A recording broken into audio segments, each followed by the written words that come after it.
Hello everybody, do you love social media? Well, too bad. Did you know Google, Facebook, Twitter, and even TikTok is chock full of CIA and NATO agents? Stay tuned to find out how this is possible.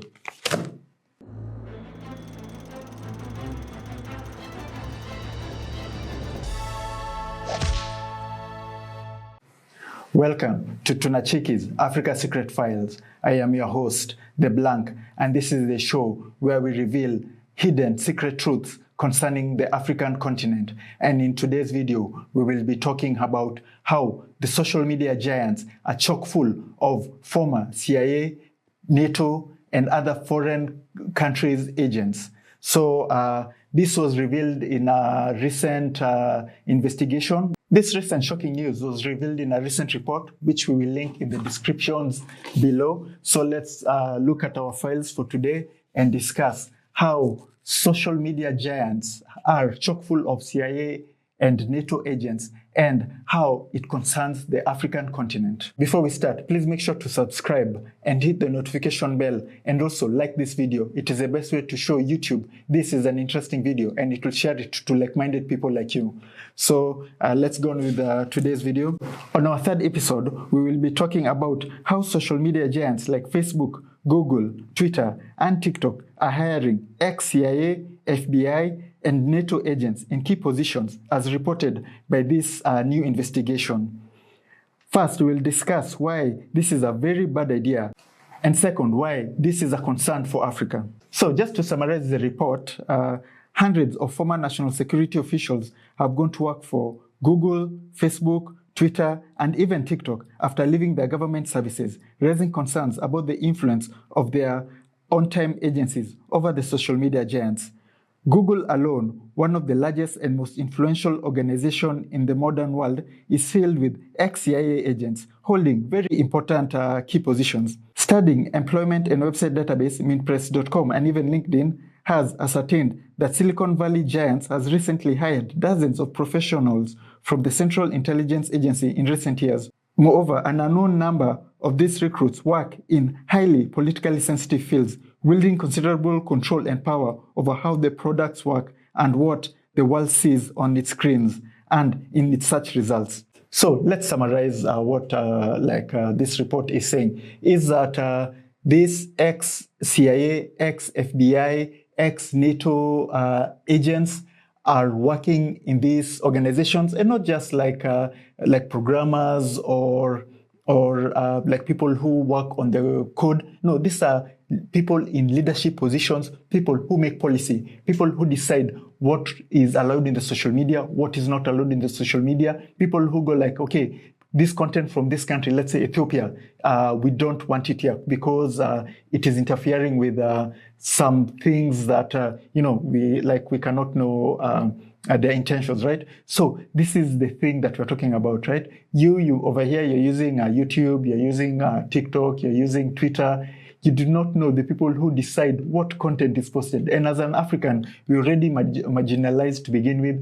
These social media are already biased and they're already racist. These AIs are already racist. So now there's actually a human element into why Africa needs to know the people who are in control of this organization. So don't get us wrong. It's so obvious why a company like Google, Facebook, Twitter would hire somebody qualified, an analyst, good leadership quality, very intelligent, a personnel like that. But our problem is people who work for these organizations, like they've got baggage. They come with a certain bias. Some still have connections and they can do favors for their friends, still active agents in the agencies, these agencies. So this is our main problem with why companies like that represents a global audience like Google, Twitter, Facebook. This is the problem why people like this working in this organization is very troubling. And for TikTok users, you might think, oh, TikTok is owned by China, but oh no. So the report still goes on and says NATO to TikTok pipeline, which details how TikTok has been hiring tons of individuals directly from NATO in a field that directly alters the app's outlook and content, like security, along with trust and safety. So if you thought because TikTok is a Chinese company, you are still not affected, no. It seems it's a current trend that these social media organizations are hiring former agents from this organization, and it's really troubling. So why is this troubling? Why should this even be an episode of Africa Secret Files? Because it looks like more of a global thing. As always, Africa is bearing the brunt of guys like this having control of these giant social media organizations. So our first incident took place last year, where Twitter suspended a very popular trend, no more. This suspension was because it was more of a directive from the US government. We have no direct evidence to prove this, but somebody in the US government really didn't like Ethiopians taking control of the narrative and contacted somebody in Twitter to cut the campaign out. It didn't work, and the campaign successfully was responsible for the current peace Ethiopia is experiencing.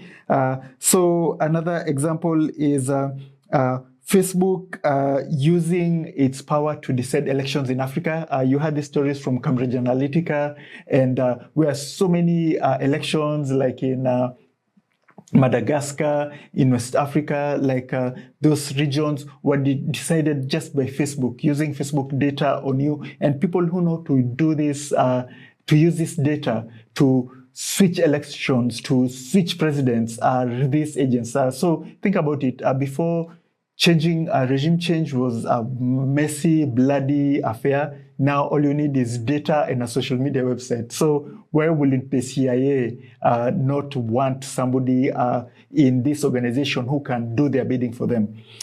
Another example of why Africa is facing the brunt is that Google is controlling the truth. Google controls what Africa sees. Google controls what's trending. Google controls what we perceive as truth, as research. And Africa has always been biased. There's this incident last year, but one, I think, where Google fired its AI chief, who was African, right? She was from Ethiopia. They fired her because she was afraid that the AI Google is developing is racist and biased towards African, right? So Google really didn't like what she had to say, and apparently fired her, right? So this is the thing. Google has so much control over Africans and people with biases against Africa, people whose jobs were to invade Africa, people whose jobs were to do regime change in Africa, are the ones who are controlling these policies, right? Another incident is like TikTok is purposely making Africans stupid, right? So most of you might not know this, but TikTok in other regions, let's say China, is an extremely educational app, right? Where children only get to see educational contents, how to like content that builds your mind, like brings curiosity.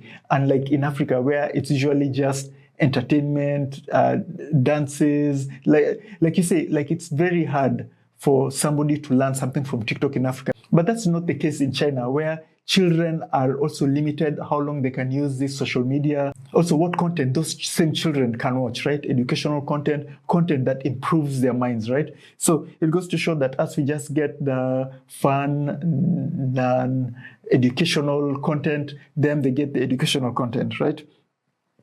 So with that said, the solution for today's episode is quite simple. Africa really needs to start building its own applications. Africa really needs to start building its own homegrown social media companies, social media platforms where we can control our own narratives, right? You know, we can't stay here and complain, Google this, Facebook this, TikTok this, and they're made by other countries. You know, it's their websites, it's their platforms. They can do what they want to do with them, right? Our job is to let you know the people who are controlling those organizations, right? The people who are deciding what you watch, the people who are deciding what you don't watch, the people who are deciding what should matter to you, right? Right now, you know the types of people there, right? So instead of complaining how these companies, it's just easier as Africans, we create our own ingrown, right? And what I mean ingrown is that it should be African, not some German guy investing in a company in Africa, or some European guy investing in a social. No. It should be homegrown, grassroots, social media platform where we can build our own content, where we can build our own connections, where we can build our own network, right? So this is today's episode. I'm sure it affects everybody in the world, all the 8 billion people, because most people use social media. And for South Africa, we know the solution. For the rest of the world, I guess that's your problem, because there's nothing stopping these guys from doing what they're doing. There are no laws that says you can't hire an ex-CIA employee. They're people too, right? They need jobs, right? With that said, thank you for watching our 3rd episode of Africa Secret Files. We always appreciate you guys tuning in and expanding your knowledge, knowing what's really going on, right? We inform you. It's you to make the decisions, right? Our job is just to let you know what's going on, to unveil the secrets, to tell you the truth, right? And it's up to you to know what you'll do with these facts, with these truths that we're telling you. So thank you for watching. Make sure to like, subscribe, and hit the notification bell. And yeah, always remember, Africa is watching.